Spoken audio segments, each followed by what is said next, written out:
So, in addition to having stocks, bonds, mutual funds that we've covered, we also, of course, know we have CDs. We know we can invest in the money market. We can, invest in things like that. But we also have real estate and other investment alternatives. They're lumped into one for our purposes for chapter here. Real estate investments. Now, you can buy real estate outright. Like when you buy your home, you're responsible for, of course, down payment, closing costs, inspection reports, real estate commissions, all those things that we've talked about when you buy a house. That you can do for sure. And when you invest in your house, it's considered, as my teacher used to say, an asset of yours because it is something that you've invested in. And of course, you hope it will appreciate. And if you should sell it, you have had a gain on that and can take in the gain. And if you live in it until you die, you have still appreciated in your asset listing. Plus, you've got something that has appreciated in value. You've probably been able to take a second mortgage out to redo the kitchen or redo something and pay that off. So it gives you that flexibility to do that. Now you can also buy a duplex. You could be a total landlord, rent both sides out. Some people will buy a duplex and live in one side and rent the other side out to help make their payments on it, and then can turn it into rental property when they get through paying that off. You could buy a set of apartments and have total rental capabilities. You could buy land that needs to be developed. You could develop it, or you could just buy land that you think Fayetteville or wherever you live is growing to, and then have that become what you sell, and someone else develops it. But hopefully, it's appreciated because it was speculative when you bought it, but hopefully, it's appreciated, and the town has grown that way, or whatever development you thought would be there comes to fruition and actually goes in there. Or you can buy commercial property. You could buy uh, like a hotel, or you could buy a strip mall, that has businesses in it. You could buy a strip mall that has restaurants in it. You could buy a strip mall that has a mixed use. You could buy something like that. So you can also buy commercial property that way. You can have indirect investments in real estate also. Those are direct investments because you're directly buying them. Indirect would be like what we talked about one time earlier in class was a REit, a real estate investment trust. And with that, you're buying shares into real estate. You're not actually buying the real estate. So it's kind of like buying in the money market, mutual fund, sorry, wrong word, mutual fund account, because you're buying into it, but you're not having to worry about the closing costs, the title search, the real estate fees, those kind of things. Those are all taken care of. You're just buying shares in that, providing the income, the money for them to do that, and then you reap the rewards when they sell, take in rent money, or whatever you're investing in. You could set up a limited partnership or a syndicate if you want to sound like you're part of the mafia, and have just a group of you get together, and the group of you buy real estate, the group of you share in all the costs, and the group of you share in all the rewards. And then by setting up a limited partnership or a syndicate, it gives you some tax protections and some legal protections and maybe some tax advantages. So just some things to think about there. You may have some disadvantages with it too. It's not all set in stone. Check with your CPA before you do things like that, of course. And then, of course, you could buy mortgages or mortgage pools. We talked about you could invest in Fannie Mae, Ginnie Mae, etc. That's that same kind of thing. You can invest in those, or you can invest in what they call a mortgage pool. And those are for sale different places, and you can become, again, the cash.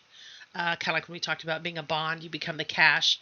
Then that there's somebody else is buying the real estate, and you're sharing, like you do in the limited partnership. You're sharing in the gains and losses, and etc. A direct real estate investment we talked about is like you buying your own home. So before you buy your own home, something to think about, and especially if you're buying an additional home, can you make the payments? Is your income reliable? Do you have good credit? Do you have just a few long-term debts? You may have, if you're buying another rental property, you may have your house and a car. Have you saved enough money for the down payment? You don't want to have to finance that also, because that makes a double whammy in paying off loans. And then, of course, can you afford to pay the mortgage every month? Can you pay the other costs? If you're just the only buyer and if it's your home, there's going to be insurance and taxes. Again, if you buy something else in addition to your home, one of those other things, you're also going to have insurance and taxes. You may have maintenance fees. You may have uh, management fees if you're not managing them yourselves. So all those things to think about. And of course, if you're buying your own home, don't forget you have things like closing costs, moving costs, furniture you have to buy. If you go from a one bedroom apartment to a 2,500 square foot house, you got a lot of furniture to buy. Of course, repairs, and then home improvement and just regular maintenance. If it's a big yard, you're going to have to make sure it gets mowed. If it's got a lot of flower beds, they've got to be weeded. If it has a homeowners association, you got to follow the rules there. So just be sure you've thought through all the things, not just, ooh, I love the house, I want to buy the house, because it's a big undertaking. This is just a flow chart. We love charts in finance, to show direct investments in real estate and indirect investments, and then possible advantages and disadvantages of doing that. Of course, advantage is hopefully hedge inflation. Real estate typically has grown at the rate of inflation and or better, so it gives you an edge on that. You have limited financial liability, which is another plus usually. Um, there's no management headaches if it's your own house because you're the manager. There could be management headaches if you have a manager, apartment manager, or something like that. So there could be that could pop from the advantage to the disadvantage kind of thing.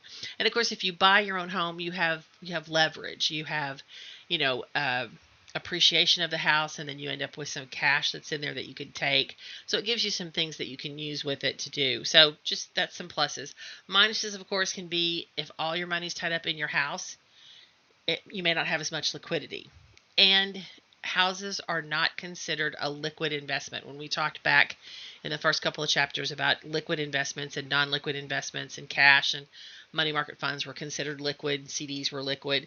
Um, Stocks get a little less liquid because you have to, you may not want to sell them. They may have a loss. You may not have exactly the cash you need. There may be some fees involved, and it may take a few days to get your money. Houses fall into the even more less liquid category, only because you'd have to put it on the market and someone has to buy it. Now, there was a point in time in Northwest Arkansas where they basically went on the market and sold the same day. While that was impressive, it still didn't mean you got the money the same day. It still took about 30 to 40 days to close, which meant you didn't have cash for 30 or 40 days. So that's why they fall into the illiquid category.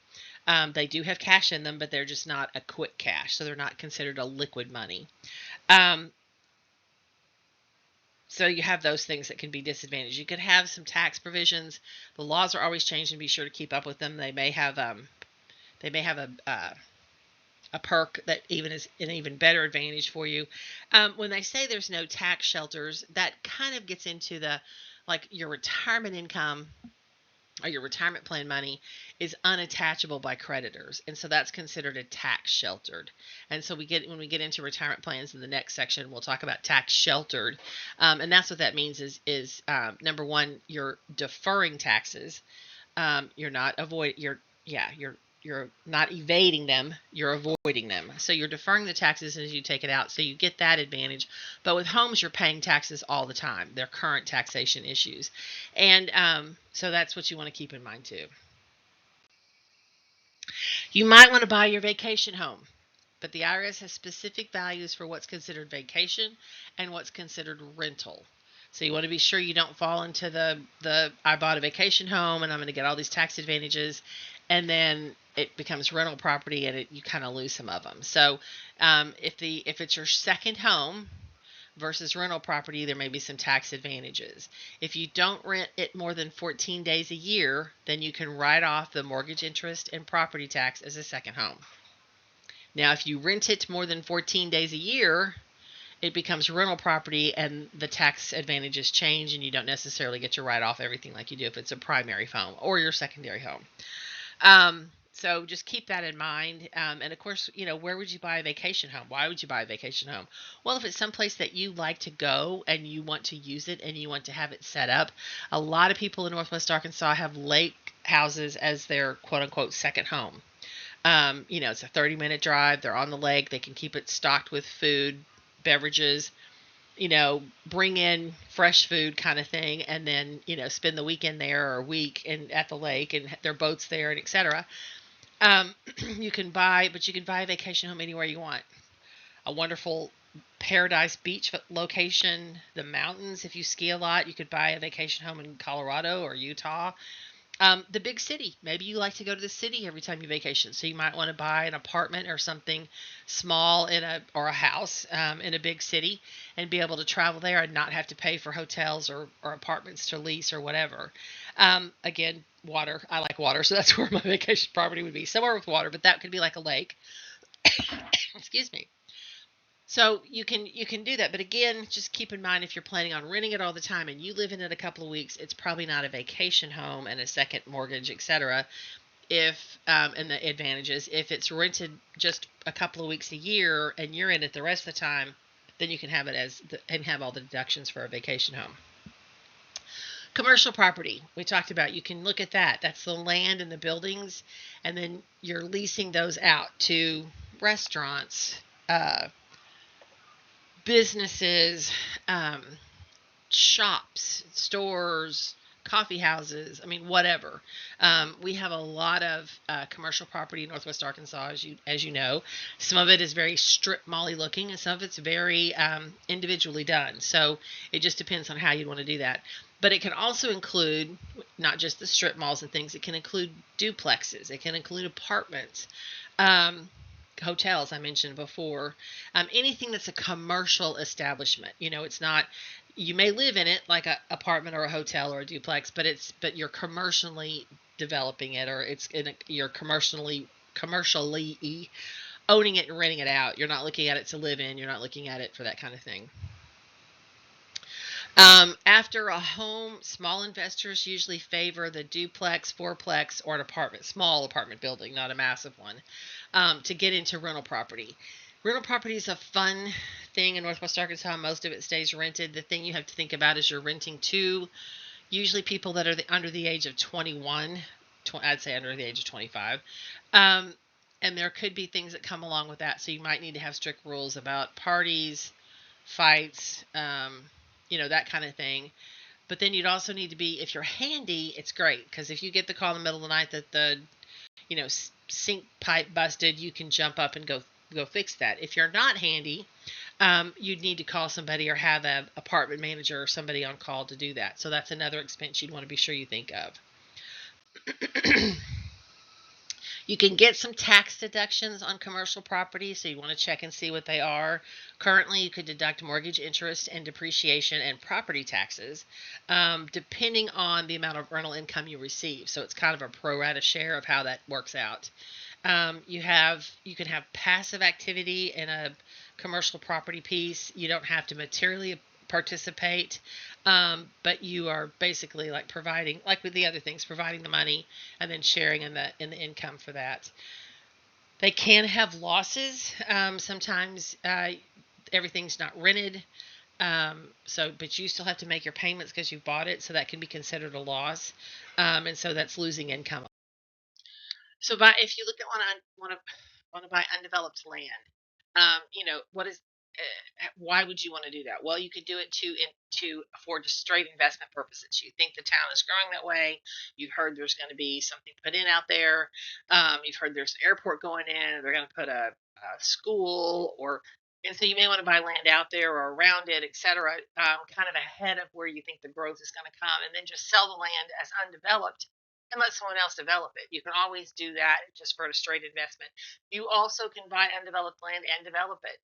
Most of the times when people do that, they're looking at putting in subdividing the land, which could entail just subdivisions, but it also could be subdividing the land and putting, houses on one part of it, depending on how big it is, retail on part of it, and something else that kind of creates its own little micro city there. That is also options when you're looking at undeveloped land. Undeveloped land could be as barren as this, which probably it won't be, but it could be. I mean, this is definitely undeveloped. Now, if you don't have a vision to see how that would develop and you know things are moving that direction, just hold on to it. If you have a vision on how to develop that, then that's where you can get into that.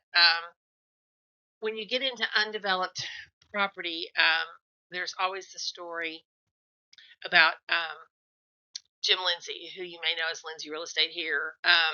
He played for the Razorbacks, and he played pro football. And his first bonus check with the Minnesota Vikings, he decided to invest in real estate. He grew up as a farmer, farm boy, um, in Middle South Arkansas. And so he told his dad he was buying land. So his dad thought that was the best investment ever because his dad was a farmer. His dad came up to see the land and he said, "Son, you have messed up. There is nothing good about this land. It's hilly. It's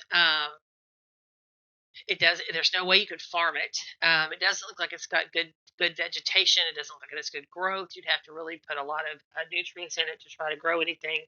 I really don't know what you were thinking, but I think you messed up." What he bought was the land that our Northwest Arkansas Mall and surrounding area sits on. That was the undeveloped land. There was a vast space at that time between Fayetteville and Springdale. And when you left Fayetteville, there was a definite break between Fayetteville and then Johnson was the next thing you came to. So there was a big break there. The end of town was actually considered at one point where Fiesta Square was. There was a drive-in theater there, and then that subdivision that's just across the street from it is Rolling Hills, and that was like the out-of-town place that all the new people were moving. And so you can see he had some foresight there. He had foresight that a lot of people in Northwest Arkansas did not have. And he bought that land, and then he ended up developing it, of course, and owning it. And we've got the mall, we've got, of course, all that property on Joyce. And I don't know how big all that was his, but you can notice his name is on a lot of that stuff out there. So I think it entailed a lot of that property that's out there between the mall and 265. So it's just kind of one of those things where he had the foresight, nobody else did. His dad thought he messed up, but he really did not. You might also look at timeshares. You always get a good sales pitch on those if you go visit certain vacations hotspots. They may have timeshares there. Um, if you're interested in buying undeveloped property and timeshares in a foreign country, our Federal Trade Commission urges you to always get detailed documents, maybe check it out in person, have another person check it out, get timelines of when they expect the development to finish. Do your own research. Don't make a decision based on just what you see on the company's website because anybody can make a website, or don't take what they say on their card because anybody can make a business card. So, just keep in mind that those things that you might think of that are a given, they could be fake or overblown. And ask an independent financial advisor too that's not associated with the development or its marketing firm. So ask around, and like I said, it's best if you can go check it out yourself. And if you're buying undeveloped property and timeshares in the U.S., you have some legal protections that you wouldn't have out of the United States. I would say the thing to always keep in mind on timeshares too is if you get a high pressure salesman and they tell you it's wonderful and you need to do this, just keep in mind that you need to maybe walk away from the high pressure salesman, think about it, and then walk back. Um, Sometimes a little time helps us think more clearly than when we're sitting there. We love it. They're giving us a great deal. You start thinking, oh, yeah, put a pencil to it. That's great. And you don't think about that it's a permanent contract for so many years. You may or may not get that property you're sitting on. You may or may not be able to visit that property that you're sitting on because sometimes they have restrictions for if it's a big busy piece of property. You can only come there once every 2 years, once every 3 years. So it may not be the vacation home you think it is because you can't go there every year. You have to go somewhere else in the country of places that they own. So just check them out and know that there's some questions there on that. Don't sign any document that you don't understand. Always make sure you get everything in writing. Everything he's promising you, he or she, make sure you get it in writing. Real estate investment scams typically start with the words world class property development. Not all of them. And not all of them say world class or a scam.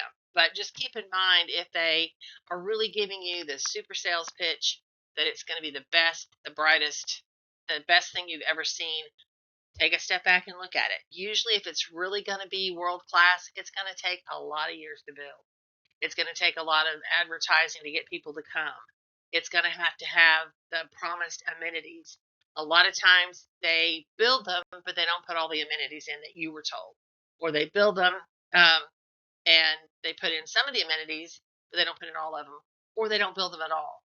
So just be sure that you look at that, um, because if you try to resell the land, a lot of times you can't because it's tied up in litigation, or it's tied up in a scam, or it's tied up in something else. So just keep that in mind. Again, like I said, if you're with somebody and it sounds too good to be true, it probably is. But walk away from it, do some research, and you can always call them back.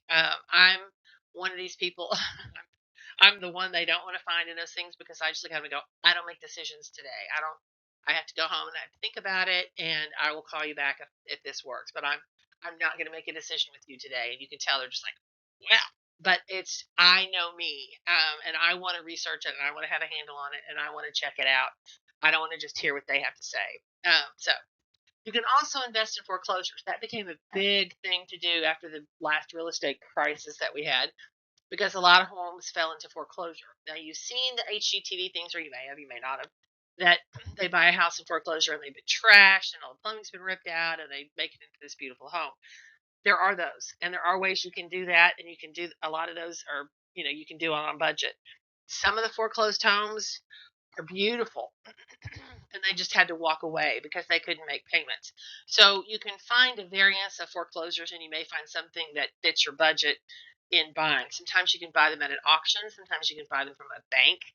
The bank will take pennies on a dollar just because it gives them pennies to write off for this investment that went south. So you can find some, and you can find them that aren't always at the bottom of the heap, kind of thing.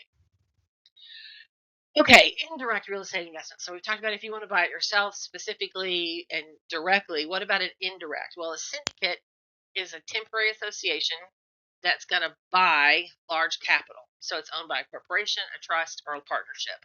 So it's looking at that same kind of thing, and that we talked about, like with a limited liability company or whatever. You can buy into that, and so you're sharing in the costs, you're sharing in the expenses, and hopefully then you're sharing in the gains and the rental income that comes along. It may be for one property, maybe for a set of properties. The limited partnership works that same way. It usually has a general partner, and you are set up to have limited liability. Now, the syndicate won't give you limited liability unless you buy into a corporation or something that has limited liability. And then they sell participation units to the partner. So you have a limited partnership. Say you have 10 of you together. You set up, a limited partnership. The 10 of you have shares. The 10 of you donate. The 10 of you share in all the decision making, and the 10 of you share in any rewards that come out of it. The 10 of you would also share in any liability that happens. Hopefully it's limited though, so there's not any problem. You're limited to the amount of your investment. And the 10 of you would share if there was any loss. So it's a partnership. I mean, it's like if you go into business with somebody and do a partnership, it's the same premise and the same thing. Real estate investment trusts have grown dramatically. They're still not huge, but they've grown dramatically. And what they are is, you'll hear them called a REit, especially if you go talk to a stockbroker. You want a REit? You want to get a REit? And you'll think, I don't know what a REit is. It's a real estate investment trust, REIT. And it's similar to like a mutual fund. It's similar to a mutual fund, and it's set up like real estate. So you can buy into it at smaller amounts. You can buy into it, and get shares. And all you're doing is investing. They're using your money. This is a real estate trust that's out there. They're using your money to go buy property, and they're paying for the down payments. They're paying the closing costs. They're paying everything out of this trust fund that you're bought into, and then you share again as a percentage of that, and you don't have any liability in it. You don't have any responsibility except that you're just owning part of it. You just invested in part of it. Now, if it all goes belly up, you'd lose what you've invested, that kind of thing. But um, and typically REITs buy, they have what they call equity REITs, which just buy houses and estate income, real estate income producing property. So they're looking at um, apartments, commercial leasing, any vacation homes, anything that can provide income. That's what they're looking at. They have mortgage REITs, which buy mortgages, which we talked about. You could go and buy part of a mortgage, contribute to a mortgage. They have them that just do that, or they have a hybrid that buys income producing and mortgages. And so that makes up, they have that 90% of the REITs that are out there are income producing properties. 7% of the REITs that are out there are the investing in mortgages. So, you can see that a combination of the two probably makes up the difference of that, and is about 3% of that. Most people, when they think of buying into a REIT, they prefer the income producing because they know it's going to make money. And when you're buying into something, you want to make money. So they're looking at that being the kicker. And like it is with a mutual fund, you're going to share in the dividends, you're going to share in the growth, this kind of same thing. And they're going to not churn, because churn's a bad word, but they're in the investment world, but they're going to turn the property. If something comes along to sell it, they're going to sell it at a profit, then you share in the profit. If something comes along to buy, they're going to buy it, you share in what they just bought. Again, you're not having to make those decisions and pay everything yourself out of pocket. That's the advantage of it. It's like buying real estate, but buying it as a mutual fund. And so that really kind of helps a lot of people get in the real estate market, share in some of those gains that the real estate market is having without having to find the best neighborhood, find the best house, etc. And especially that's grown since people in this newer generation are not buying homes, they're renting a lot longer. And so that helps with that aspect of them being able to share in the real estate market without purchasing a home. You can invest again in mortgages like the REITs do, or you can buy, usually it falls under well-to-do investors. Well-to-do, big money people are typically the ones that are going to invest in mortgages, just because the cost is a lot to get in, and it's also kind of risky. So you don't want it to be your life savings that goes into that, because it could be the wrong mortgage that you participate in. There are participation certificates, which is like a pool of buying into Ginnie Mae, Freddie Macs, all those kind of government contracts. You can look at that. They also can buy participation certificates and student loans. So it's the government agencies that are providing these things that you can buy participation. Again, it's like buying a mutual fund. You are participating in it. You go into it. So if you want to get into real estate as an investment, there's a few other ways besides just buying your house. Um, Real estate has advantages because like I said, it usually has a hedge against inflation. It usually grows at least at the inflation rate, and usually a little bit more. So it kind of gives you a big gain thing usually.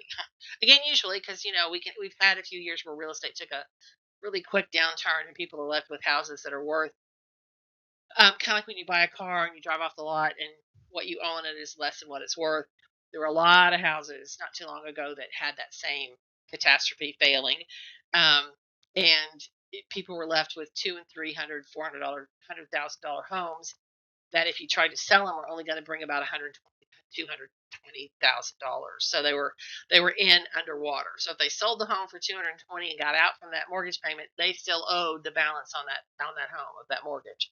So that's something to keep in mind too. Enough, and the reason that I think a lot of people in this generation are shying away from that, they either saw their parents or parents' friends um, go through that, and they don't want to get in that. They don't look at it as a good tried and true investment. So totally understandable. We discovered there were some flaws in our system, and then laws were passed, as we went over when we talked about real estate.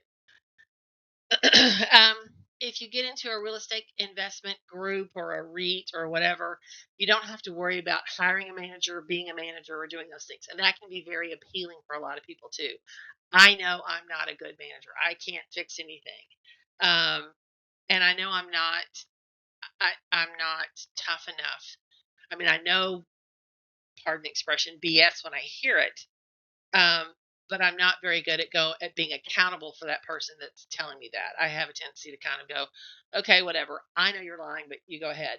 Um, so there's certain people that are really good at that, and I'm not. So I know I'm not good at that. And like I said, I'm not handy. So to me, real estate as a investment, especially in like rental properties, even though it's a thing to do in Northwest Arkansas, has never appealed to me because I know my limitations. So something like this always sounds a little better to me, because I can just give my money, reap the rewards, walk away. I don't have to get into all that kind of stuff. So there can be disadvantages. I always want to cover, if there's an advantage, there could be a disadvantage. Everything's not perfect out there. So Disadvantage of real estate investments, we've talked about illiquidity, not having, you have cash in there, you have cash if you sell it. It's just that it takes a while to get the cash. Because of that, it's considered illiquid. It doesn't mean that it won't sell or it doesn't have cash value, blah, blah, blah. It just means it takes time to get it in the accounting world, which is what we're looking at in this class. So, property values could decline. That is a problem sometimes. There could be a lack of diversification if everything you own is in real estate. That's putting all your eggs in one basket, of course. So you want to be sure of that. And then you want to be sure that you have tax shelter for your money. And if you're in a real estate syndicate, you could not have that. So again, you might want to see what works best for you and make sure you've got some protection there and some tax sheltered options. Because otherwise you're paying tax for everything as you go along, and that could that could eat into your profits by having to pay taxes on everything that you own. Um, they typically have a long depreciation record, which could be good, but it could be bad. And for people that prefer a quicker depreciation, sell the asset and move on, that can be an issue also. And then, of course, if you're the manager, you probably won't have problems with yourself, but you may have problems with your tenant. If you hire a manager, then you could have problems with the manager, or they could be a bad manager, or they could not take care of things like you want them taken care of. So there could be an issue with that. So this chapter also gets into other things besides real estate. So if you don't want to be in real estate, what do you want to be in? What about coins, gold coins, collectible coins? What about stamps? You might want to collect stamps or have a collection of stamps. And then what about jewels? Who doesn't like jewels? So you can always use those as a collectible too. These fall into what they call a category of collectibles. And if you view them as collectibles, I think you're better off. If you view them as investments, sometimes you get disillusioned or disappointed in what you spent and what they're worth and how you can cash them in and et cetera, what you're being offered for it. They are a hedge against inflation. They're considered a safe haven for all political changes or upheavals. Any of these, because they're not priced in our stock market, they're not priced on the market, those kind of things. So that's the reason they're considered an inflation hedge. Gold, higher prices can result for fear of war, political instability, inflation, and lower interest rates. And I can tell you right now, gold is at an all-time high for the past 10 years. Looking at the 10-year rate of gold. So now might not be the time to buy, but if you feel like gold is what you want to be in or have some gold to have some safety for it, do it, but just understand you're buying at the all-time high. You can buy bullions, bars, wafers, coins. If they're just a straight collectible coin, like I think there's some out there for the 250th anniversary and etc., they may or may not hold their value. They may or may not trade just because a um, they're a they have a specific task and they're what they're tied to, and that what they're tied to may not appreciate in value. It may devalue what you've got. If it's just a flat gold coin, especially if they're old or from another country or they're just solid gold currency coins, they can hold their value sometimes a little better than the ones that can end up looking like a doubloon that's tossed at Mardi Gras. So you just want to be aware of that. You can also buy stocks with gold and certificates, which make it a little easier for storage and for saving. So you might check into that too, because otherwise, if you buy gold bullion or you buy gold bars or you buy gold coins, you are responsible for keeping them safe and storing them. The same with silver. We'll get into that in just a second because we're doing gold and silver, of course. But you can see gold prices since '76. They went really high in 2011 and 12. Then they dipped back down, and again now they're at an all-time high, and they're higher than they were then. So, and like I said, I checked on the 10-year price, and we're at the highest it's ever been currently. Um, you can buy it again as coins, funds, stock certificates, etc. You can also look at if you're buying collectible coins, which are the ones I just said, like for the 250th or something like that. You want to know what the coin's melt value is, and because that's what the basic bullion value of a coin is if it were melted and sold.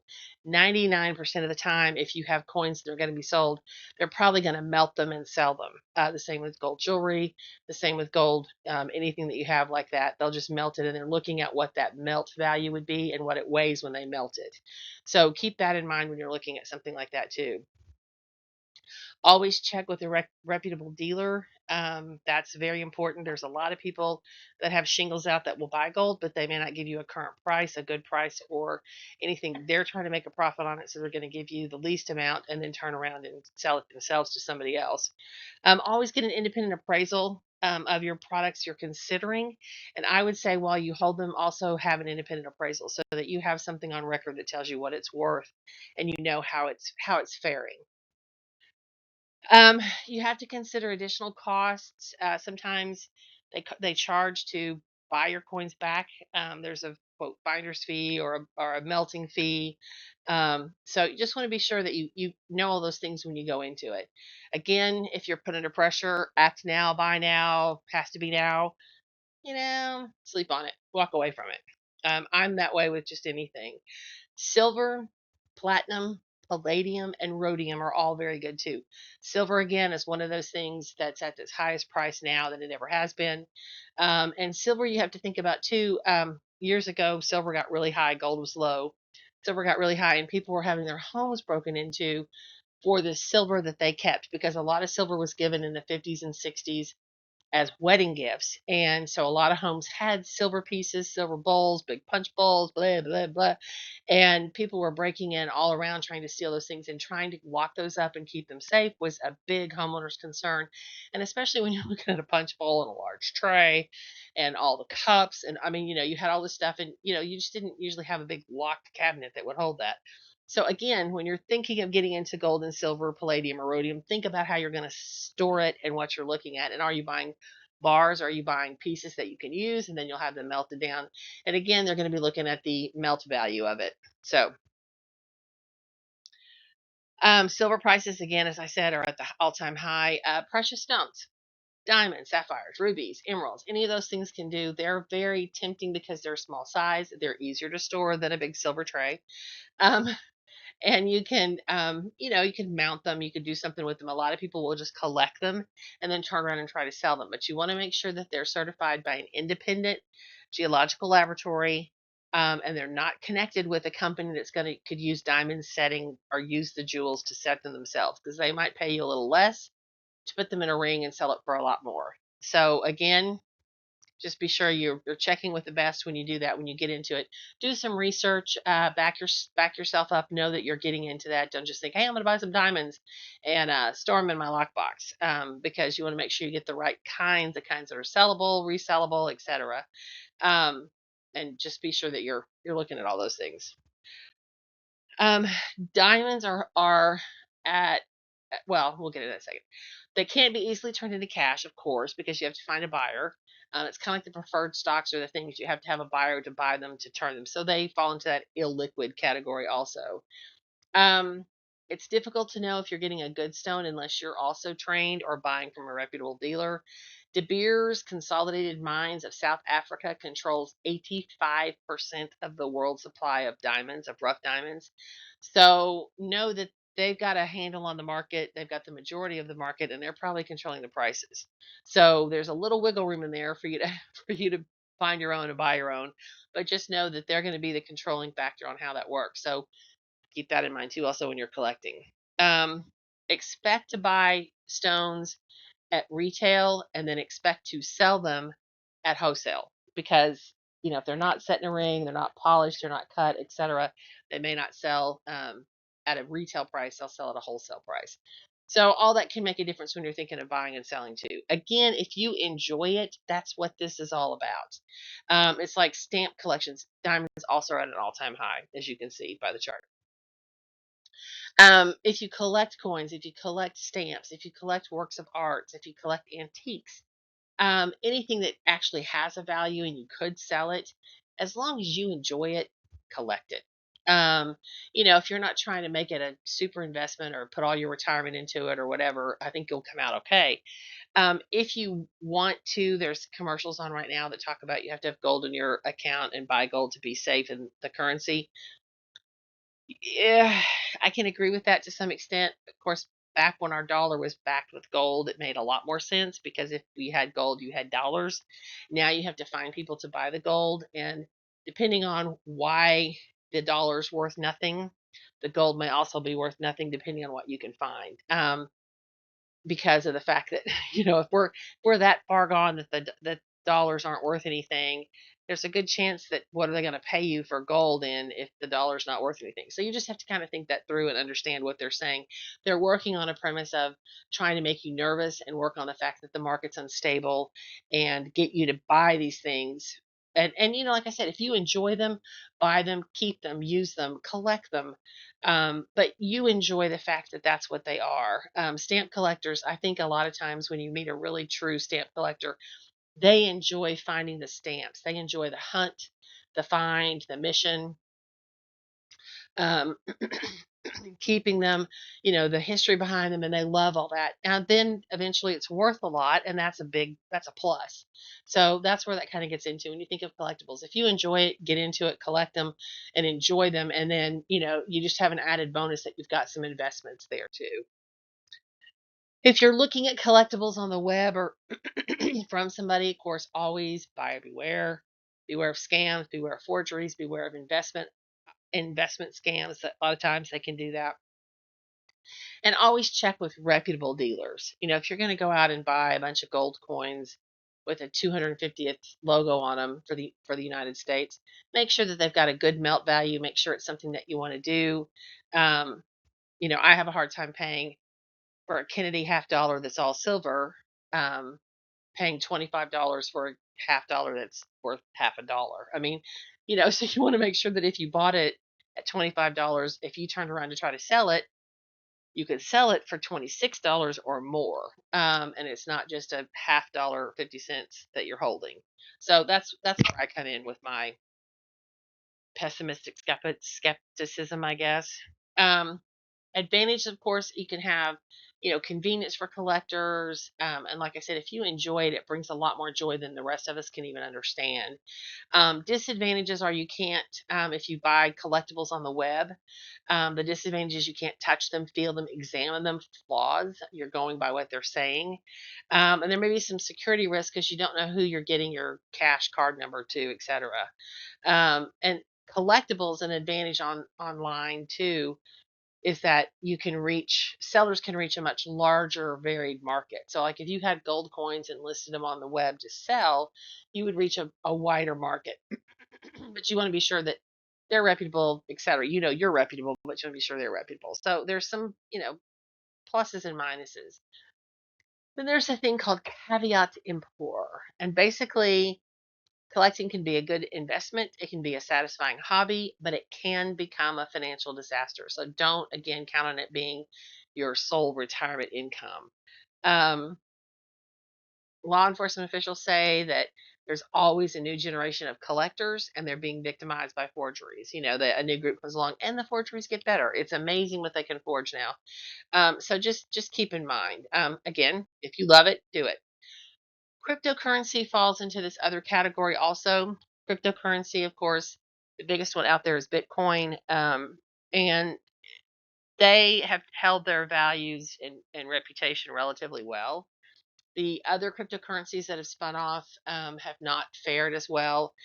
Most of the cryptocurrencies, if you examine how money is made, they kind of work like what I call a pyramid scheme. The people at the top make the most money. The people at the bottom are supporting the people at the top by buying this currency. The first investors make the most, and the last investors make the least.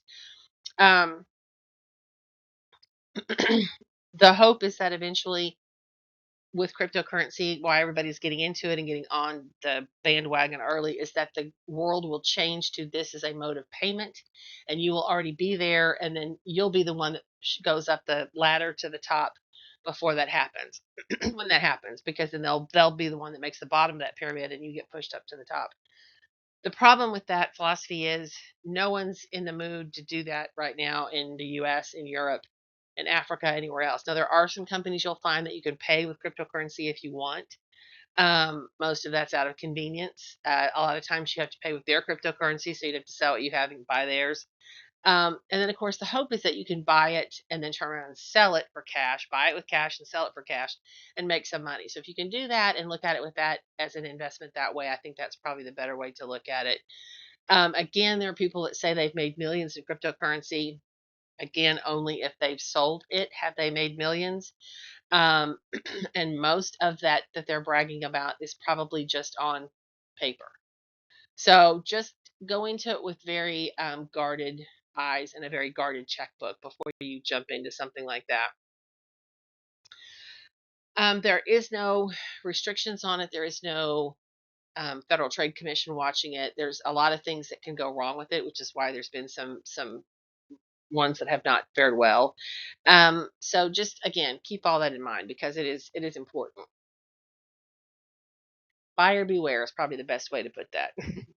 So I'm not against it. I just want you to be cautious because, again, the people that seem to be making the most money on it are the people that start the cryptocurrency company and then it creates a pyramid shape, and the people at the bottom don't make as much money. And like I said, the people at the top that are bragging about how much they have in cryptocurrency, they're saying, I have millions in cryptocurrency. Well, they're converting what that value is to dollars, which is not what the purpose is for. And then by doing that, they're also saying that they have all these dollars, but they don't unless they sell all that. So, and a lot of times, as you found, when people have gotten in trouble with cryptocurrency, when they've sold that, they've gotten to the top and had those people sell it or cash it in, or it's been found to be illegal and you pay everybody. They ain't no money there to do it. So, you just, like I said, buyer beware. Okay, any questions? Give me a holler. Otherwise, thank you for your time.